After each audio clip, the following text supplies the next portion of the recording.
Hi friends, welcome back. ഇന്നത്തെ recipe ഒരു Egyptian sweet ആയിട്ടുള്ള ബസ്ബൂസയാണ്. GCCയിലെ എല്ലാ രാജ്യങ്ങളിലും കണ്ടുവരുന്ന ഒരു സ്വീറ്റാണ് ഈ ഒരു ബസ്ബൂസ. അപ്പോൾ ഞാനിവിടെ ചെയ്യുന്നത് മുട്ടയില്ലാതെയാണ്. അപ്പം എഗ്ലെസ് ആയിട്ടുള്ള ഒരു ബസ്ബൂസയുടെ റെസിപ്പിയാണിത്. ഇത് ശരിക്കും പറഞ്ഞാൽ ഒരു റവ കൊണ്ടുള്ള ഒരു കേക്കാണ്. അപ്പോൾ നമുക്ക് ഇതെങ്ങനെ തയ്യാറാക്കി എടുക്കാൻ നോക്കാം. അപ്പോൾ അതിന് മുൻപ് നിങ്ങൾ ചാനൽ സബ്സ്ക്രൈബ് ചെയ്യാതെയാണ് കാണുന്നതെങ്കിൽ ചാനലൊന്ന് സബ്സ്ക്രൈബ് ചെയ്യുക. തൊട്ടടുത്ത് കാണുന്ന ബെല്ലൈക്കൺ കൂടി ഒന്ന് പ്രസ് ചെയ്യുക. അപ്പോൾ ഞാനിവിടെ ഇൻഗ്രീഡിയൻസ് എല്ലാം റെഡിയാക്കി വെച്ചിട്ടുണ്ട്. ഇനി ഞാനൊരു ഗ്ലാസ് ബൗളിലോട്ട് 1 കപ്പ് റവ കൂടെ ഒരു 1/3 കപ്പ് കൂടെ റവയാണ് ചേർത്ത് കൊടുക്കുന്നത്. അത് ചേർത്ത് കൊടുത്ത ശേഷം ഞാനതിലോട്ട് ചേർത്ത് കൊടുക്കുന്നത് 1/2 കപ്പ് ഡെസിക്കേറ്റഡ് കോക്കനട്ടാണ്. ഡ്രൈ ആയിട്ടുള്ള കോക്കനട്ട്, നമ്മൾ പുറത്തുനിന്നൊക്കെ വാങ്ങിക്കുന്ന കോക്കനട്ട്. ആ ഒരു 1/2 കപ്പ് ഡെസിക്കേറ്റഡ് കോക്കനട്ട് കൂടി ഞാനിതിലോട്ട് ചേർത്ത് കൊടുക്കുന്നുണ്ട്. അതിനുശേഷം ഞാനിതിലോട്ട് ചേർത്ത് കൊടുക്കുന്നത് ഒരു 1/2 കപ്പ് പഞ്ചസാരയാണ്. അപ്പോൾ നിങ്ങൾക്കിത് കുറച്ചുകൂടെ മധുരം വേണമെന്നുണ്ടെങ്കിൽ 1/4 കപ്പൊക്കെ എടുക്കാവുന്നതാണ്. പക്ഷേ നമ്മളിതിൻ്റെ ലാസ്റ്റ് കുറച്ച് ഷുഗർ സിറപ്പ് കൂടെ ഇതിൽ ഒഴിക്കുന്നുണ്ട്. അപ്പോൾ അതുകൊണ്ട് 1/2 കപ്പ് തന്നെ ധാരാളമാണെന്നാണ് എനിക്ക് തോന്നുന്നത്. അപ്പോൾ ഞാനത് കൂടി ഇട്ട് കൊടുത്തതിന് ശേഷം ഞാനിതിലോട്ട് ഇടുന്നത് 1 ടീസ്പൂൺ ബേക്കിംഗ് പൗഡറാണ്. അതുകൂടെ ചേർത്ത് കൊടുക്കുക.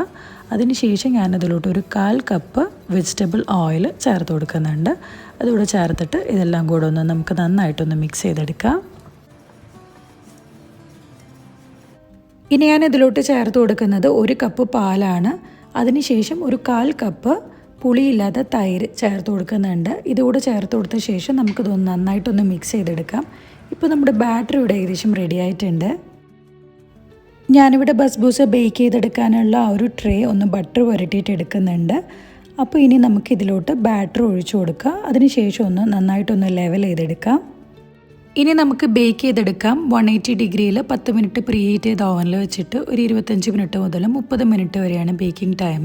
അപ്പോൾ ബേക്ക് ചെയ്യാൻ പോകുന്നതിന് മുൻപേ തന്നെ ഞാൻ അതിൻ്റെ മുകളിലായിട്ട് ഇതുപോലെ ഒന്ന് സ്ക്വയർ ഷേപ്പിലൊന്ന് മാർക്ക് ചെയ്ത് വെക്കുന്നുണ്ട്. ഇങ്ങനെ ചെയ്യുകയാണെന്നുണ്ടെങ്കിൽ നമുക്ക് ബസ്ബൂസ ബേക്ക് ആയി കഴിഞ്ഞാൽ എളുപ്പത്തിൽ തന്നെ കട്ട് ചെയ്തെടുക്കാൻ വേണ്ടി പറ്റും. ബേക്കായി വരുന്ന ഈ ഒരു സമയത്ത് നമുക്കിതിൻ്റെ മുകളിൽ ഒഴിക്കാനുള്ള ഷുഗർ സിറപ്പ് റെഡിയാക്കാം. ഞാനൊരു നോൺ സ്റ്റിക്ക് പാന് ഗ്യാസിൽ വെച്ച് ചൂടാക്കുന്നുണ്ട്. അതിലോട്ട് 1/4 കപ്പ് പഞ്ചസാരയും 1/4 കപ്പ് വെള്ളം കൂടി ഒഴിച്ചു കൊടുത്തിട്ടുണ്ട്. ഇനി ഞാനിതിലോട്ട് കുറച്ച് ഡ്രോപ്സ് ലെമൺ ജ്യൂസാണ് ഒഴിച്ചു കൊടുക്കുന്നത്. അതോടെ ഒഴിച്ചു കൊടുത്ത ശേഷം നമുക്ക് നന്നായിട്ടൊന്ന് മിക്സ് ചെയ്യാം. അപ്പോൾ ഇനി ഇതൊന്ന് പഞ്ചസാരയൊക്കെ ഒന്ന് അലിഞ്ഞ് തിളച്ച് വരുന്നത് വരെ നമുക്ക് വെയിറ്റ് ചെയ്യാം. തിളച്ച് വന്നു കഴിഞ്ഞാൽ നമുക്ക് ഗ്യാസ് ഓഫ് ചെയ്യാം.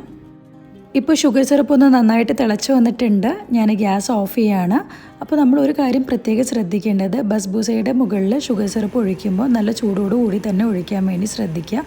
അപ്പോഴാണ് അതൊന്ന് ശരിക്കും സോക്കായി കിട്ടുക. ഇപ്പോൾ നമ്മുടെ ബസ്ബൂസ ഇവിടെ റെഡിയായി വന്നിട്ടുണ്ട്. ഇതിൻ്റെ മുകൾ ഭാഗം ഇതുപോലെ ബ്രൗൺ കളറായിട്ട് വരണം, അതാണ് ഇതിൻ്റെ ഒരു ഭംഗി.